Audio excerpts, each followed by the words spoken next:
This program is brought to you by UCKG.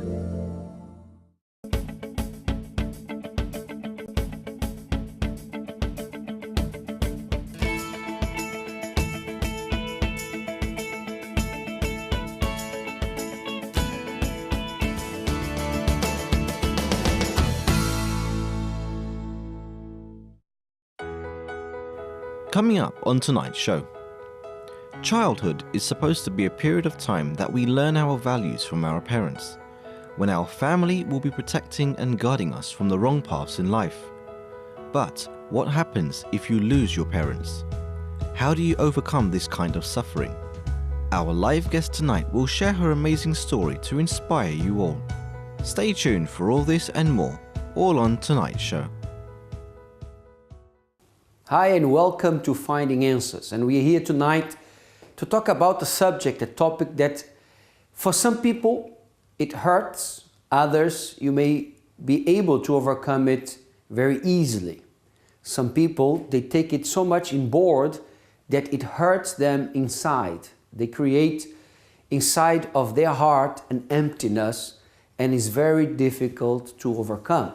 And for some other people it's easy to overcome what we are going to discuss tonight. And I believe you are wondering what it is. Yes, it's true. It's the loss of someone that you love, the loss of your parents, the loss of beloved one. Imagine you losing the person that you love the most in your life. How would you feel after that loss? Would your life be normal? Are you living a normal life? Maybe you have experienced that in your life, and that has been a blow in your heart, in your emotions, in your feelings. And because you have lost that person, you are dismotivated. You don't feel happy. You don't feel strong enough to overcome your problems in life. You stop living. You are alive. Yes, it's true. But it feels like you don't have anymore that happiness inside your soul. It feels like you don't have that motivation to move forward because of the loss of someone that you love. In the other aspect, there are other people that are able to overcome. It's true, they are able to move forward. But I want to address today to you who says, I have been having this pain.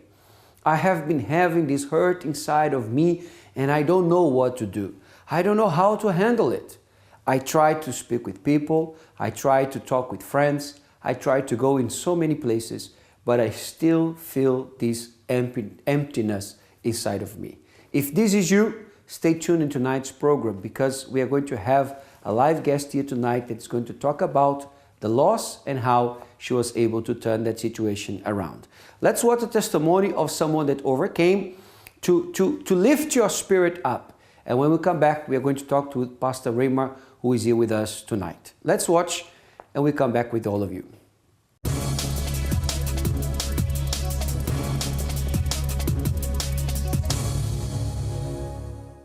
Well, my friends, here we are in Finding Answers for Addiction, seeking for the solution, the way out.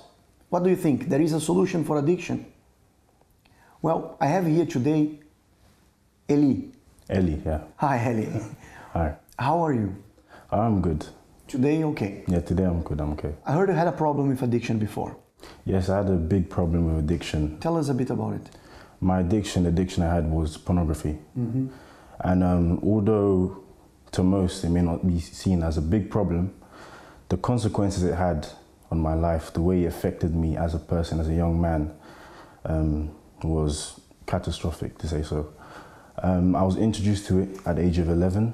11 years old.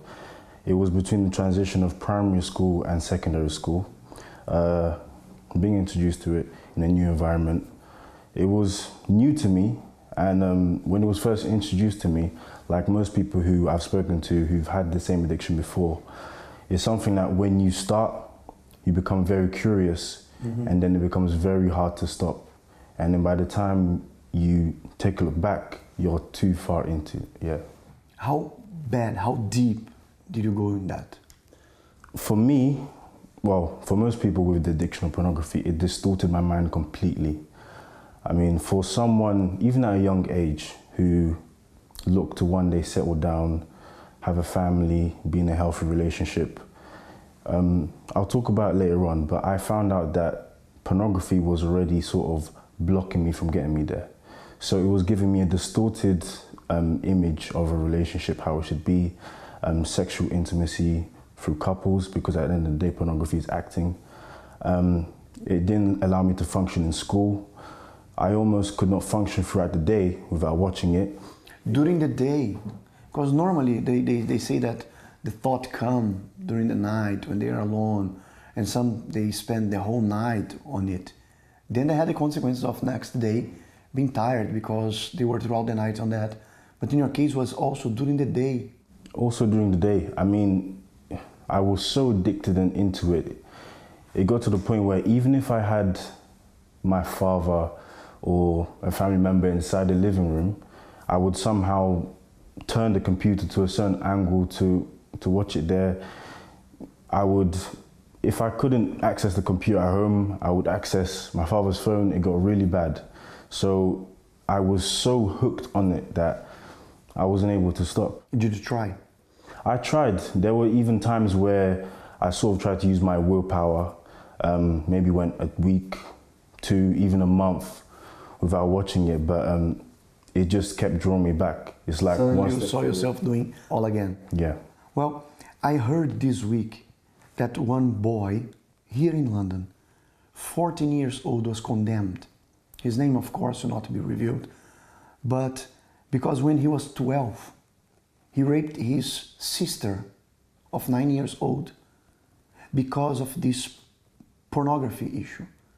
He was presented, introduced to this kind of videos and all, and he decided to do that with his sister. Now he got condemned, 14 years old.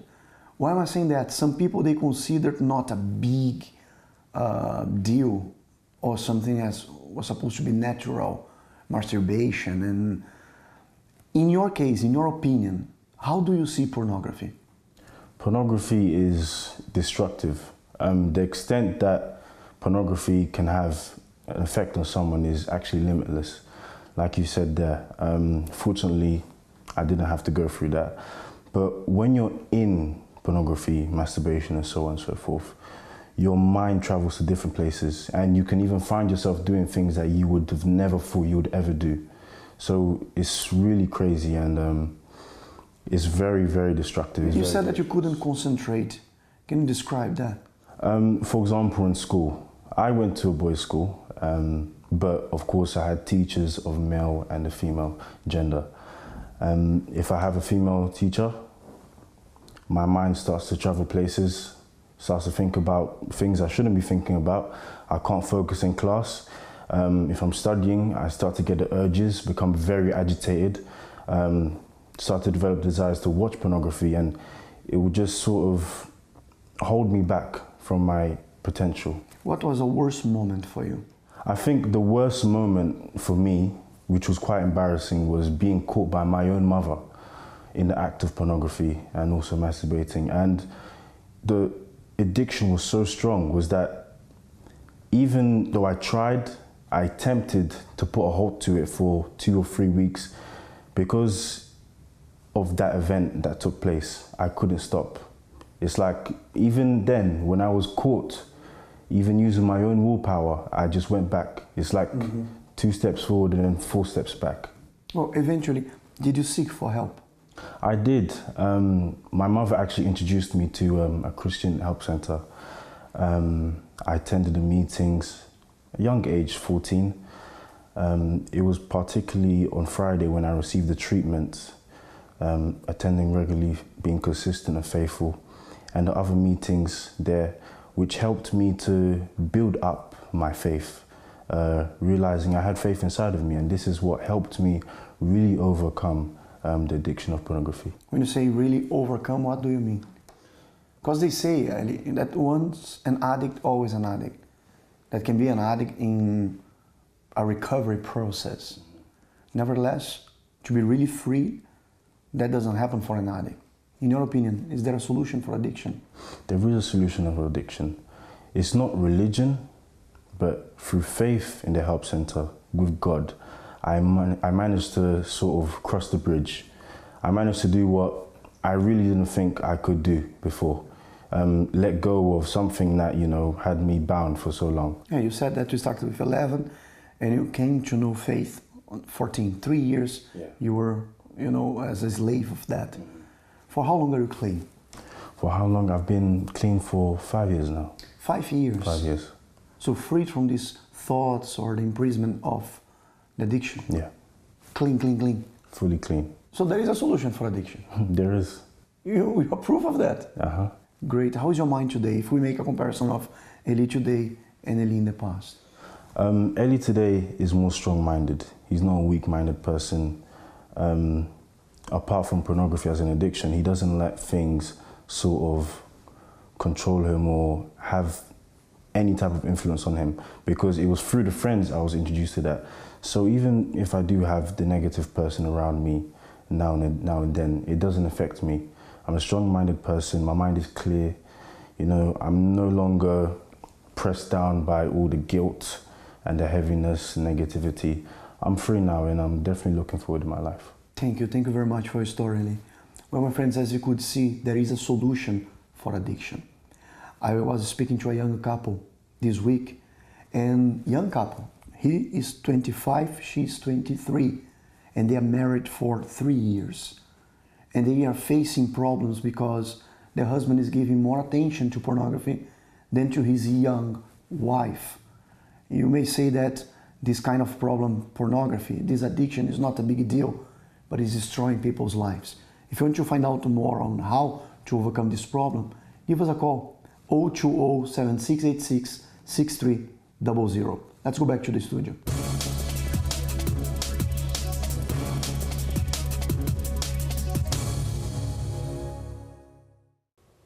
Welcome back in Finding Answers. As you can see, a life that was transformed by the power of faith in God. So we are here tonight to tell you that we don't want to pass to you a religion. I'm not offering you a religion. I'm trying to offer you an intelligent faith in God. How can you, through faith with associated with intelligence, to be able to turn your life around? And as we are talking tonight, we are here with Pastor Rema. Good evening. Good evening, Pastor. As we are talking tonight, Pastor Rema, there are many people who are they can change and move forward when they lose someone they love. But there are others who keep this pain inside. And sometimes they carry a burden so much in their shoulders that they don't know what to do. Yeah, and also it depends on the age as well that the person lose that family. You know? Because when the person is young, normally you're accustomed to growing up with your parents. You have them to teach you, have them to protect you, you have someone that you can go to. And then if this person is taken away, it's like the person now is just with strangers. Sometimes the person grew up with even complete strangers that they don't know how to relate to. And it's really hard for some people. While some people have good family members who take over, sometimes auntie, sometimes relative, that is another parent, and they just continue. But when the person's life gets interrupted by this, it really can be really, really hard. And that's why tonight we are going to be able to help many people, because a lot of people suffer with this. Yeah, and I want to address myself to you, please. Look at me. I know maybe you are going in this moment for something very painful. You know, I know and I understand the feeling of loss of someone that you love. Or maybe, you know, I'm talking about someone, a person, a family member or a friend, but it can also be a loss of a job, a loss of opportunity, a loss of something that you were expecting so much, but out of the sudden, that thing, you know, slipped through your fingers and you lost it. In that going away from you, and now you feel so lost, you feel so afraid, you feel completely alone that you don't know what to do. Well, tonight we are here because we believe that God can touch you. We believe that God can and will definitely help you overcome your problem. And it doesn't matter who you are, Pastor Rema. It doesn't matter the religion, doesn't matter the background, doesn't matter the nationality. The age. The age. Because some people, they are quite, you know, you would say advanced in age, but still they are in a critical situation until now. It's very important. Yeah, you see. So it doesn't matter who you are and you're watching this program right now, believe. because on the last segment of this program, I'll be saying a prayer in your behalf. And I believe that God will perform a miracle in your life. God will touch you, wherever you are right now. It doesn't matter. If you say, Pastor, my life will change. Yes, it can. It's possible. Stop listening to that voices that tell you that you can't move forward. Stop listening to that voices that you can't make it. Yes, you can. And to prove that, tonight we brought the testimony of someone that was able to turn her life around. So if you are watching us now and you need a prayer, you need a word, you can call us at 020-7686-6300, or if you prefer writing an email, you can send that email to help@findinganswers.tv. Right? Pastor Rama, we have someone tonight, right? Speaking about this testimony, the testimony of Shekinah is very strong, because this person experienced and is going to be able to inspire a lot of people today with her story. My dear friend, I would like you to pay attention. We're going to go for a break and we're going to come back with the story of Shekinah, and I'm sure it is going to inspire. You can even invite someone to watch the program, maybe a friend, a family member, co-worker of yours that might be going through a moment of bereavement, maybe going through a really hard moment. Invite them now to watch this story, because I'm sure that this testimony is going to inspire. We're going to take a break and we're going to come back with the story of Shekinah. I'm sure that's going to really help you and your family.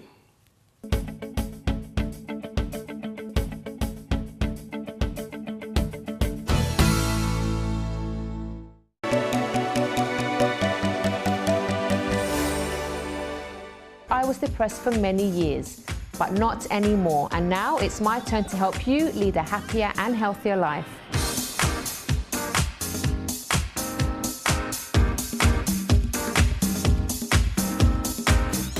Watch The Chrissy B Show on MyTV. Melting polar ice caps, droughts, and rising sea levels. Climate change brings global disasters, and human activities are part of the problem. But people around the world are looking for ways to address the threat. Watch Global 3000 on MyTV. The Day provides current news and affairs background analysis. A growing number of migrants crossed the Serbian-Hungarian border. There is no doubt about it. Understand top stories, get professional expertise, statistics and video footage that will give a full insight into the world's most recent issues. Get information in its most complete form. Watch The Day on MyTV. Latest digital inventions, cyber concerns and much more uncovered in Shift. Everything you need to know about the modern digital world. Watch Shift on MyTV. Meet the amazing SUV Jaguar, the stylish Fiat, a vintage VW, a sporty Honda and the Green Smart ED. Drive it, test it, know it. We have cars for any taste. Explore vehicles and their features with our weekly show. Watch Drive It on MyTV.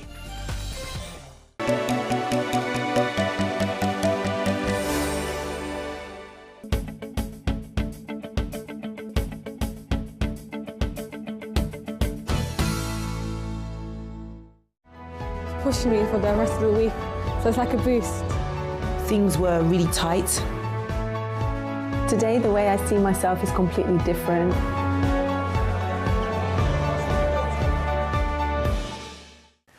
So welcome back to Finding Answers. Here we are, and we're going to be speaking to Shekinah. Good evening. Good evening, Pastor. How are you today? I'm good, thank you. Is it Shekinah or Shenika? It's Shanika. Shenika? Yes. Okay, Shanika. forgive us. No worries. But I'm sure that her testimony is going to inspire a lot of people today, because we're speaking about something that is very, is very, I can say very emotional and very personal to some people. Because Shenika, you lost both parents, right? Yes, I did. And it was also at a young age, right? Yeah, so what happened was, before I was even born, my mum, she was very She had a very wild lifestyle, if I could say. She would drink a lot, she would sleep around a lot. And as a result of that, at a young age, she had me. She had me at the age of 14. So already it was like my life was made for disaster. After she had me, she had to move in with a family where she got adopted. So already she had me at a young age and she wasn't with her original family. So things were hard growing up, and because she also had diabetes as well, I had to be her carer most of the time. So from like the age of 3, I was looking after her. I would help her. There was times where I would wake up and she would be laying in a pool of vomit, and I would have to be the one who would have to help her to wake her up or call the ambulance. And at a young age, I had to do that. And when I got to the age of 6, she passed away. So when she passed away, I was then left like I needed to have a family. So social services allowed me to live with her family that had adopted her. And from then it was like already my life was just made for a disaster. So I imagine it was not her family, and then you end up in that family that was now, like your adopted family. So yeah. That was from the age of 6. Yeah. So how did you, what did it do to you? What did it do to your inside, your feelings? How did it affect you? Well, I was very confused because I had lost my mum and now I'm having to live with a family, and the parents I'm now calling her mum and I'm calling them dad, and I was very, very confused. So at school, most of the time, I would bite children. I would be very aggressive towards other children. I wouldn't understand why, but it was as a result of everything that was going on at home. I was the word I can only use is confused. And because I was so confused, I just started doing things that were unexplainable. Was like I would start, if a child took something that I thought was mine, I would really get so angry that I would just see red, and I wouldn't even remember some of the times, some of the things that I would do. It would literally just be like, I would just remember a teacher shouting at me saying, "You bit this child, you done this to that child," and I couldn't understand what I had done wrong. So from in school at year 1, I was really just getting into a lot of trouble. So did it, for example, did they have to call your parents? Did they have to be going to school, to sort out problems, a lot of problems? Yeah, I was in year 1, so my granddad most of the time and my grandmother, they would be the ones to pick me up because parents would be working during the day. So they would pick me up, and because they didn't really know what to do with me, so they would just leave me in the house and I would just be by myself. So I suffered a lot with loneliness as well at such a young age from there. So imagine, my dear friend, a person in this situation, growing up. I remember you said since 3 years old you remember having to be taking care of your mom. That was before. So you remember all of that, all of those experiences, all of those things. And now from school with a lot of anger issues, people going to school after you, all this kind of thing. Now you were left alone. What used to go through your mind? What were the thoughts that used to go through your mind? It was more of like, I would want to cry. Most of the time I spent was crying. I would just cry because I wanted my mum. I missed her a lot. We was very, very close, so most of the time it would be like, you realise then she's not coming back. And I would always, it's like I lived in a fairy tale. I always thought, okay, one day she's going to come back. One day she's going to hug me again. One day she's going to be by my side. She's going to tell me that she missed me and she'll be back. But then when I'd face reality the next day and see that she wasn't actually there, I would be broken inside. In my head, it was like, because I wasn't living with my real family, so it was like, in my head, thoughts were just going, you don't belong here. This is not your real family. They don't love you. They don't want you around. All of this was going on in my head, and I didn't know how to handle it. So the way I would handle it would just be to cry by myself, cry silently, cry at night. But how was the treatment? Did they show you? Was there anything that says that they didn't want you? Did they try to make you feel comfortable? Did they try to welcome you, or was it really as you were thinking, or it was just something inside of you? No, honestly, I was their daughter. I literally became their daughter. They loved me, they cared for me, they provided for me. they treated me as I was their own, and all of these thoughts, all of these problems, they were all just inside of me. They wasn't showing me that they didn't want me. They wasn't showing me that they didn't care for me, that they didn't love me. In fact, they showed the opposite. They showed me that they loved me. They showed me that they wanted me around. They wanted the best for me. So they even moved me schools so that I could have a fresh new start. So they tried. Yeah. And I imagine they were there trying, doing their best, and there you were giving problems, thinking a lot of things, going through a lot of problems, making your life and their life even more miserable, right? Yeah. So this was from the age of 6. Yes. Until all through your growing up, it was like this, you changed school. What do you remember, like growing up as a teenager? For example, in your teenage years, did it affect you? Because normally in the age of teenagers, when things normally become worse for most people, right? Yeah, so as a teenager, when I started school, I always had this, because I grew up feeling like I didn't belong at home. So going to school was the place where I wanted to belong. So when it came to making friends, I always wanted to please them. I always wanted to please people. If they had a certain interest, I would do research on that interest so that I could have a common ground, so that I could please them and talk to them and be involved in the conversation with them. I also, at school, it was like there would be times where I'd be in a lesson and I might just randomly burst out crying, and that would be because I just remember my mum's not around. I would literally just start crying in the lesson. The teacher would be so confused. She wouldn't understand what happened. Friends around me, classmates, they would also be confused. They would just be like, why are you crying? And I'll go and I'll cry in the toilets at school as well. So it was hard for like the first few years of secondary school. It was hard dealing with that. So did you manage to make a lot of friends? I did, actually, to the point where it was like I didn't have one specific friendship group. Everyone in my year group, I was able to hang around with them because I would mold myself according to the different people that I would hang around with. So you were that kind of person that tried to fit into everything. Yeah. To keep yourself occupied, to keep busy, to make people like you. Did you suffer any kind of abuse or bullying or any kind of thing like that because of this kind of behavior or this kind of attitude that you had?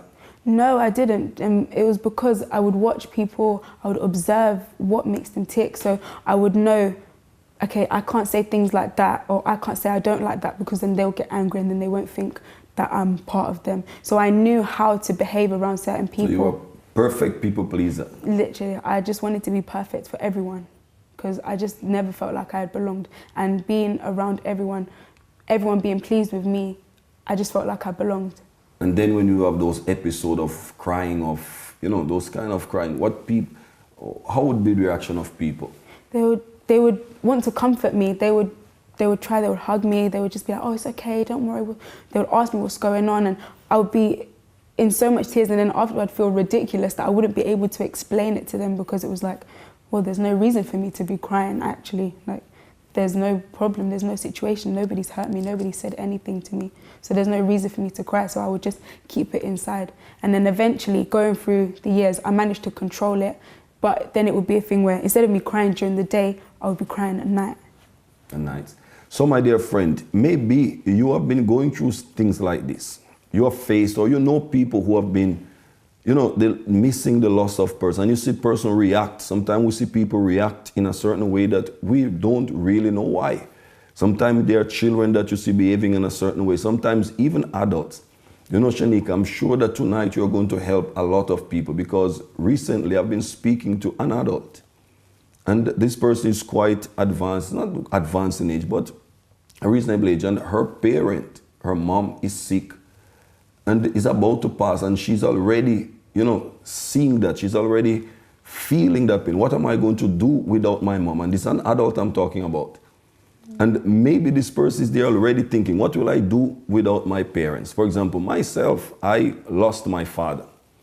But my loss of my father was not like some people lost a father, because I didn't grow up with him. I knew him only when I was big. So yes, I managed to bring him to the church. He was a lot of things. But when I lost him, yes, I missed him. But it was quite different from someone that grew up, the only person that they knew, because also you told me about your father was not present, right? Yeah. So your mom was the only person that you knew at that time personally, to teach you, to help you, even though maybe your life was not, but she was the closest one to you, right? Yeah. And then you lost that. So many times there are people that they are going through things like this, or they're thinking about the loss. Maybe they have not lost, but they're thinking about what will happen when I lose my parents. And I want you to think about the worst moment of your life, because we're going to go to a break and we're going to come back and she's going to be sharing the worst moment of her life and how she managed to turn things around from there forward. So my friend, I would like you to stick around. Don't go anywhere. Shanika is going to come back to inspire you, and I'm sure that you are going to receive help as well. This is Finding Answers. We'll soon come back.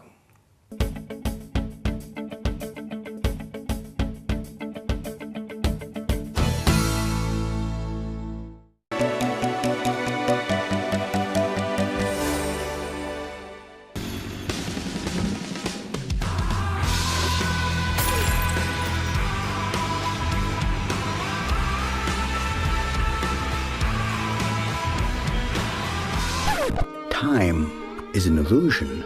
There is only the now. So now's a good time? Oh.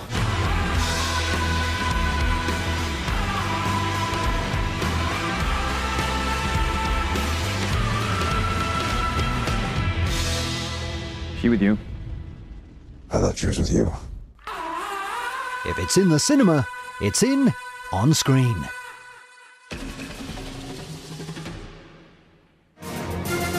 On Screen on MyTV.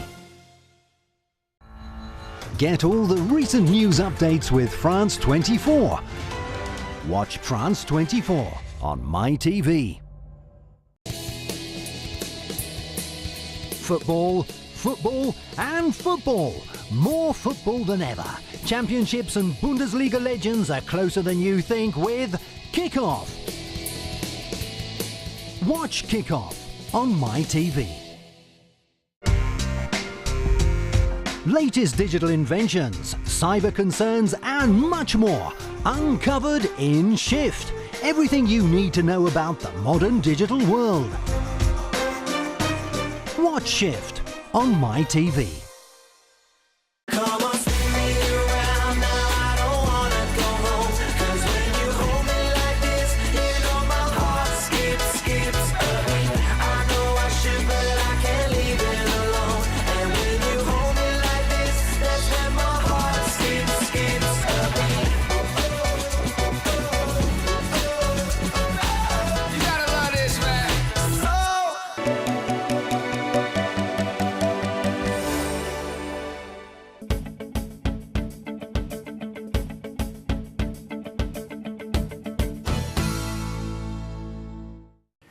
So welcome back to Finding Answers. We have been speaking to Shanika. And Shanika, before the break, I asked you to think about the worst moment of your life.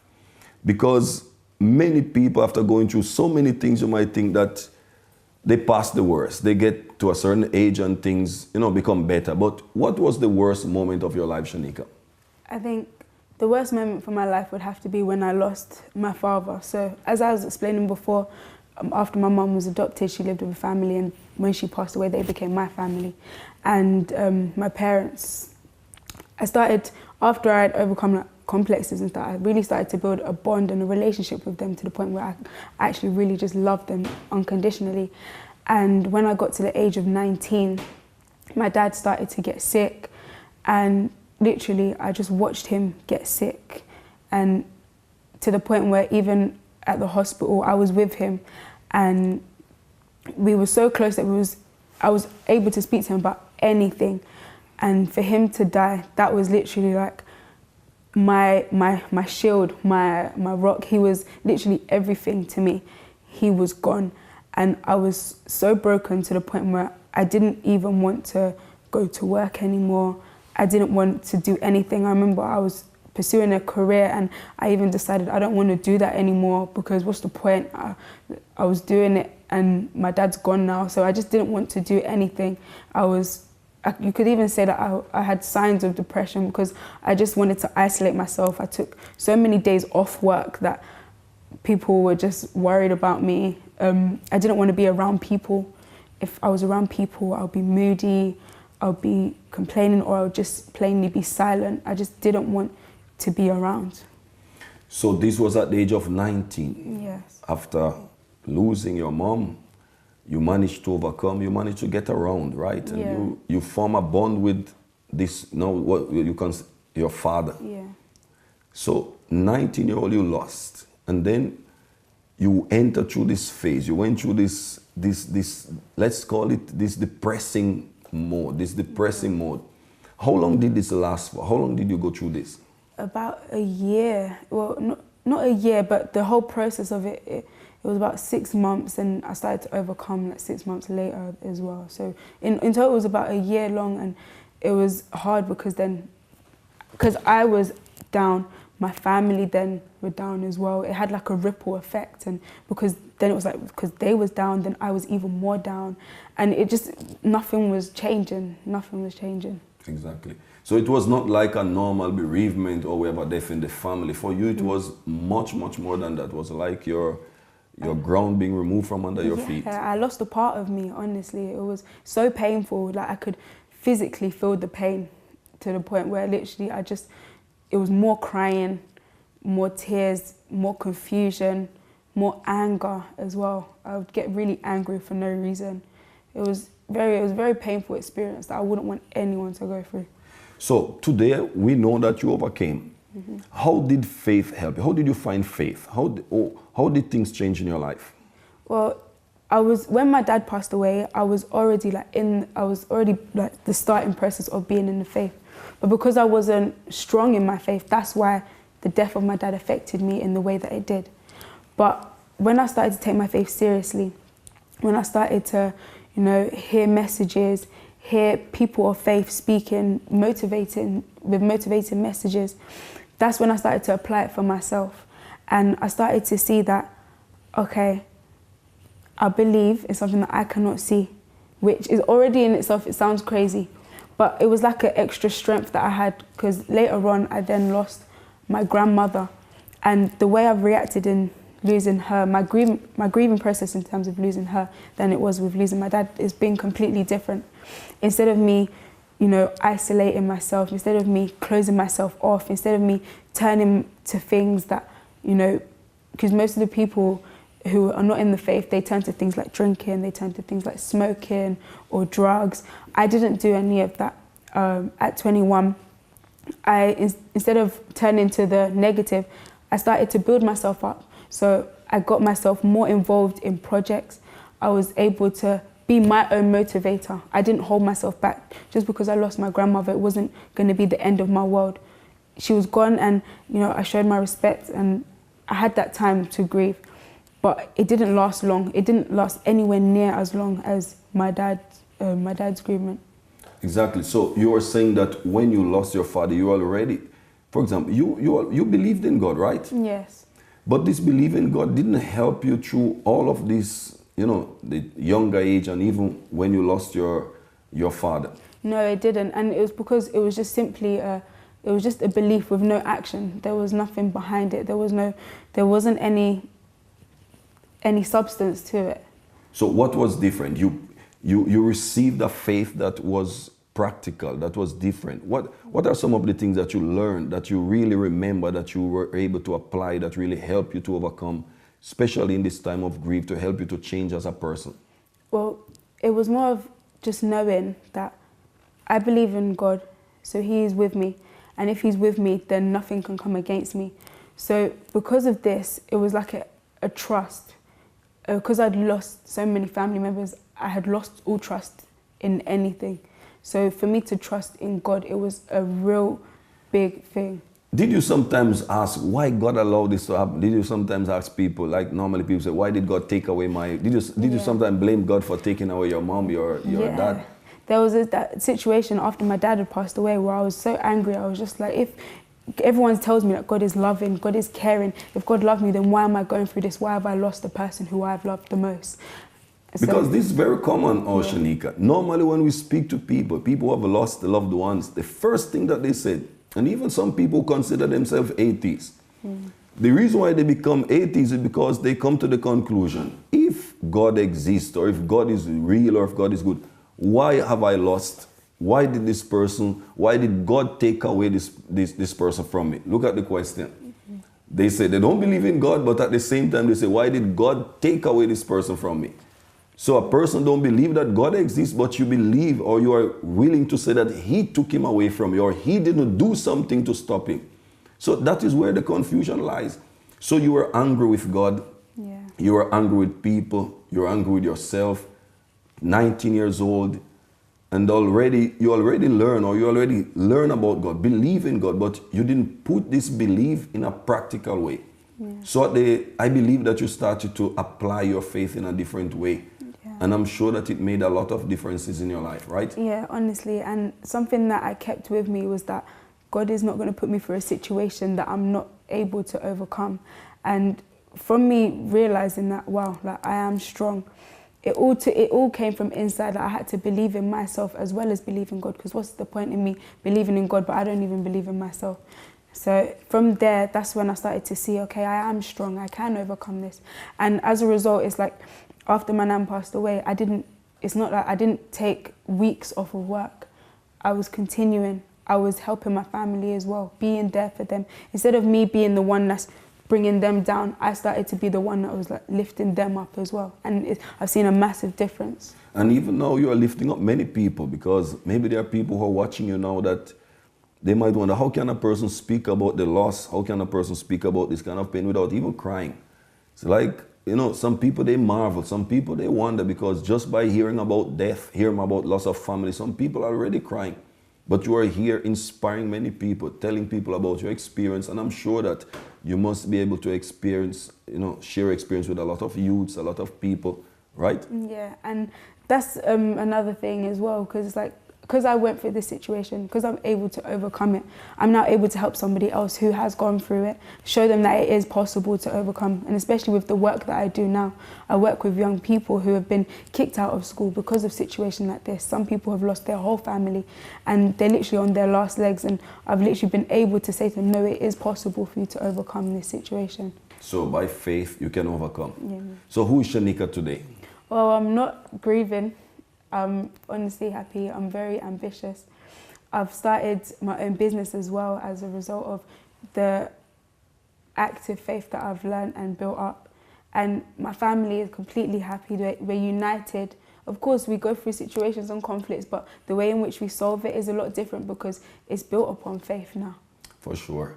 So, my dear friend, you can see that faith, intelligent faith, does make a difference. The faith that works is not the religious faith that people just have and believe in God as if he's some, magician, as if he's going to stop all kind of things from happening, as if he's going to be just to do what we think is best.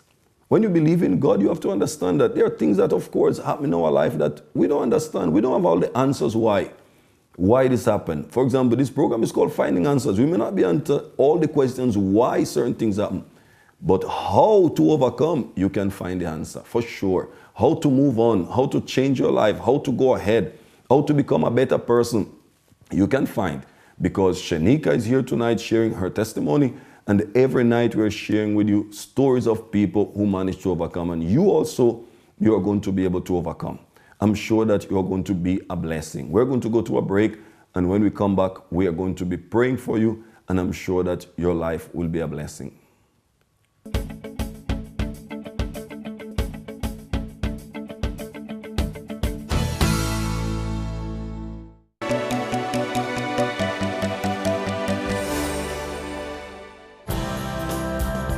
The matters of the heart are the most bothersome.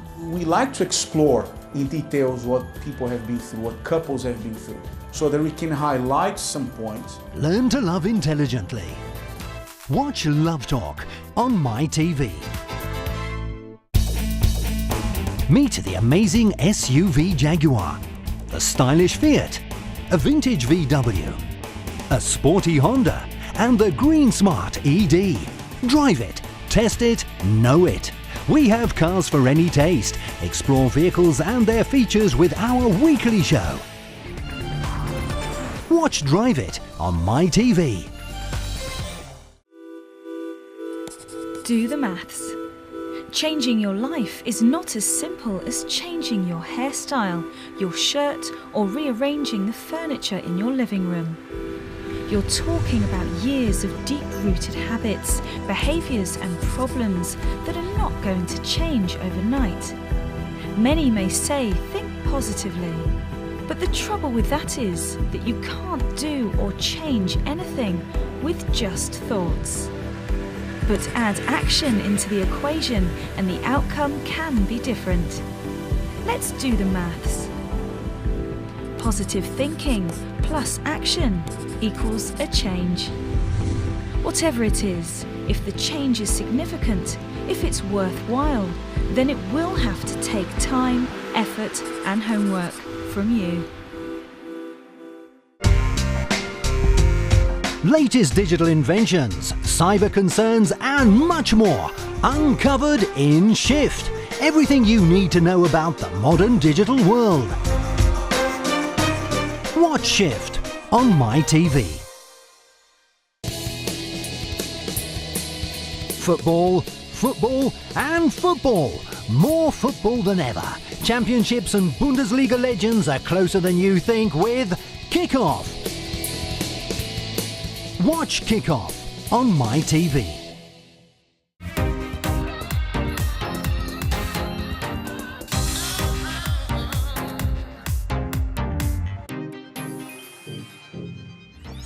Watch The Chrissy B Show on MyTV.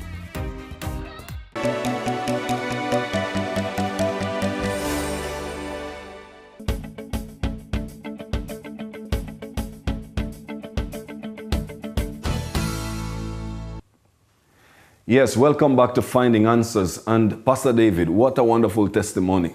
It's such a great thing. You see, when someone is able to overcome, it's something amazing. Because sometimes people are watching us now and they may think that, Pastor, but I think I can't.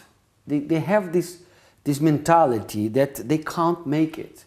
You know, when we look at the cross, we look at the victory, we look at the power of God.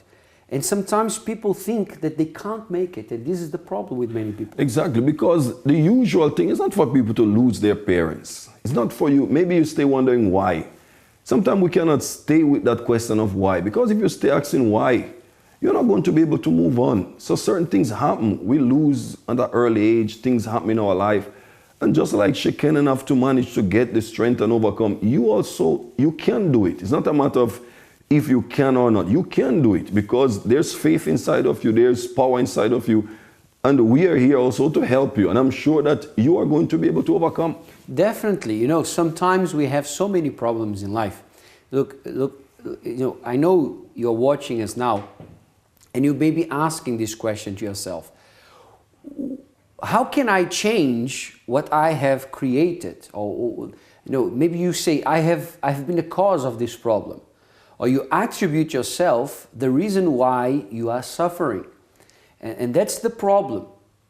You think that you are the reason for your pain, for your suffering, for your burden, for everything that has been going on in your life. And in reality, you can't blame yourself. Because if you blame yourself, you are blaming the only person that can change. You are putting a blame in the only one that is able to turn it around. And we believe that you can turn it around. I believe that God can touch you today, and through the moment of prayer, He will be able to take you out from this situation. Pastor Raymar, you know, we have faith. People have faith.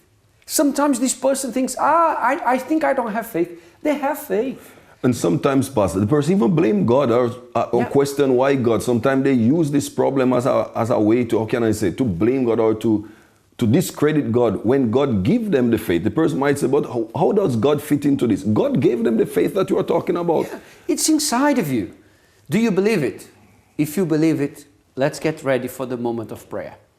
I believe that God will touch you wherever you are right now. Let's pray. Prepare now for the moment of prayer. If you would like us to make a prayer concerning your family and loved ones, send your name and prayer request to help@findinganswers.tv.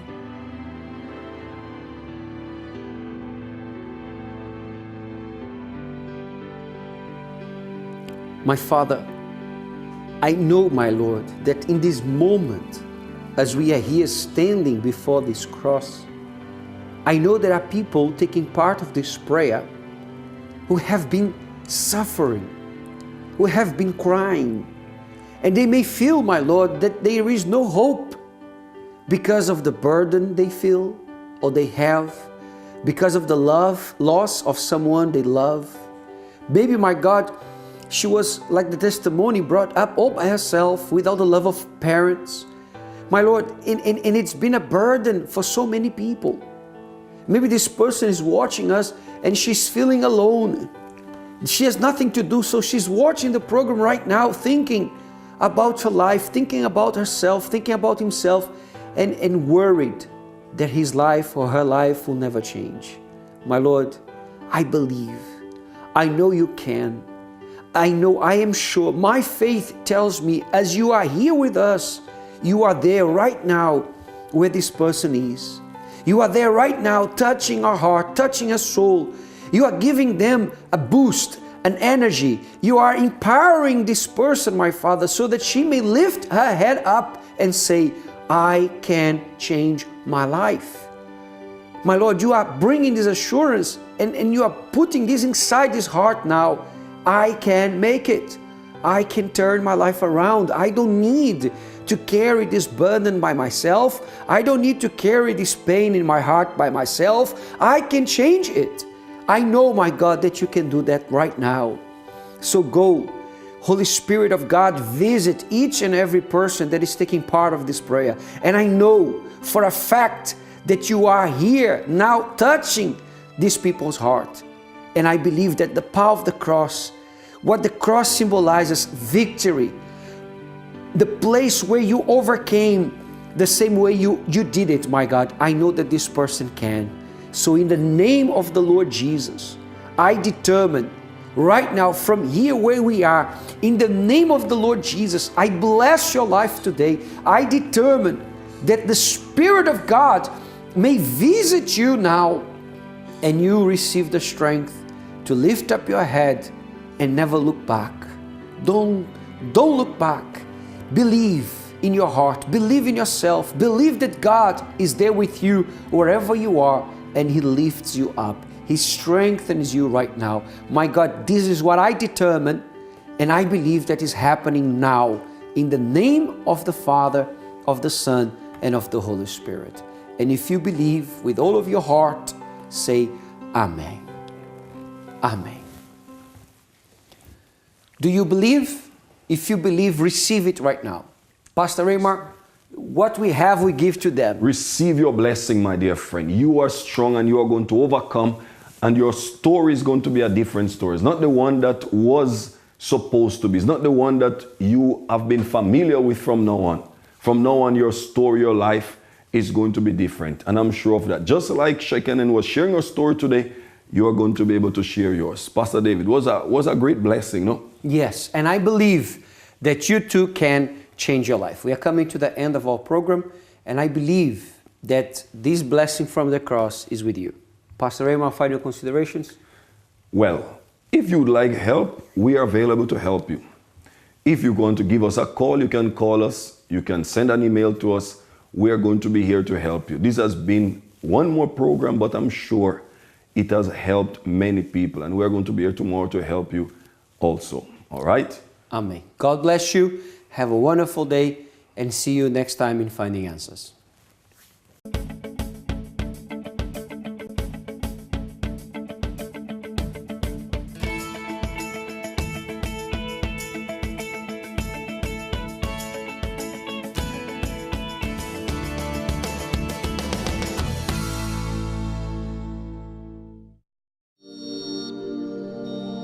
This program is brought to you by UCKG.